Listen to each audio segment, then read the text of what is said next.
चतुर्भुज रूप धारण करके भगवान खड़े हुए हैं। ध्रुव ने विचार किया, माँ ने ये कहा था कि भजन करना, पर जब वो मिल जाए तो कैसे भजन करना है? हाँ, जब वो दर्शन का उनका हो जाए तब क्या करें? अब क्या करना चाहिए? ठाकुर जी ध्रुव को देख रहे हैं, ध्रुव ठाकुर जी को देख रहे हैं। और एक मजे की बात कहूं, ध्रुव छोटा सा बालक है, ठाकुर जी को देख करके क्या सोच रहा है?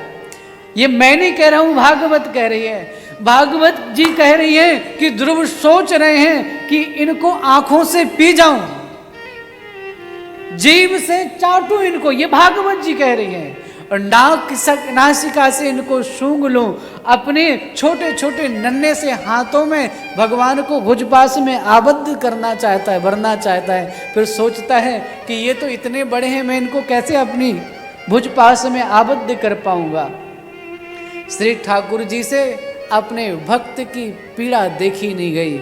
श्री ठाकुर जी ने उसी समय शंख लिया और शंख लेकर के ध्रुव के कपोल पर स्पर्श कराया। आह, जैसे ही कपोल का स्पर्श, कपोल पर शंख का स्पर्श हुआ, ध्रुव की सोही वाणी जागृत हो गई। बोलिए भक्त वत्सल भगवान की मूकं करोति वाचालं पंगुं लंघयते गिरिं यत्कृपातमहं वन्दे परमानंद माधव।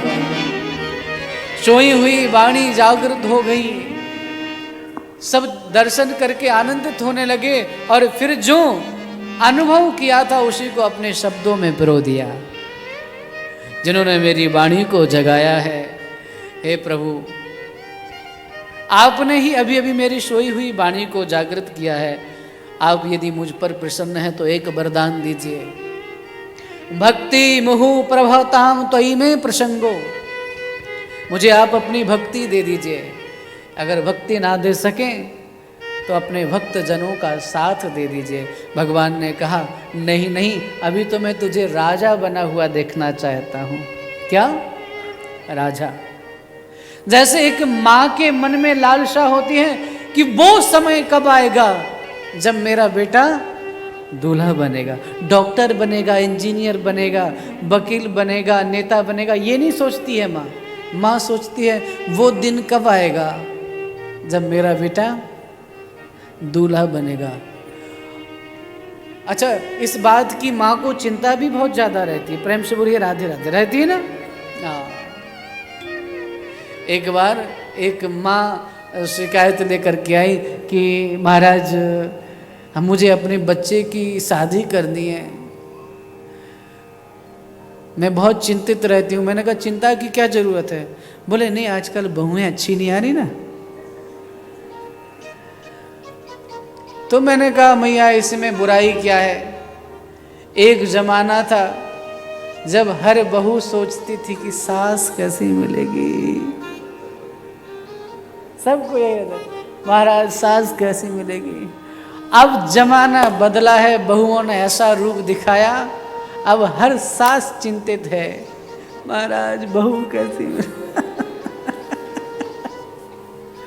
हाँ, कैसी मिलेगी। मैंने उन मैया से पूछा, मैया ये तो बताओ आपके बेटे की उम्र कितनी? बोले, वो तो अभी 5 साल का ही है।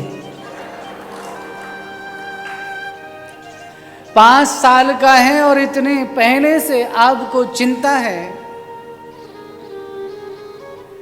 5 साल का बालक है और 20 वर्ष पहले से आपकी चिंता है। इसका नाम माँ है। बेटे को दूल्हा बना हुआ देखना चाहते हैं।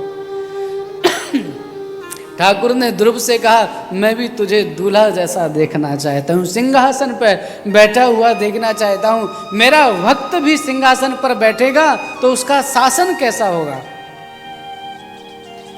उसकी प्रजा कैसे उसकी प्रशंसा करेगी, उसकी कीर्ति मैं सुनना चाहता हूँ। भगवान ने वरदान दिया और वरदान दे करके भगवान श्री हरि वहाँ से चले गए।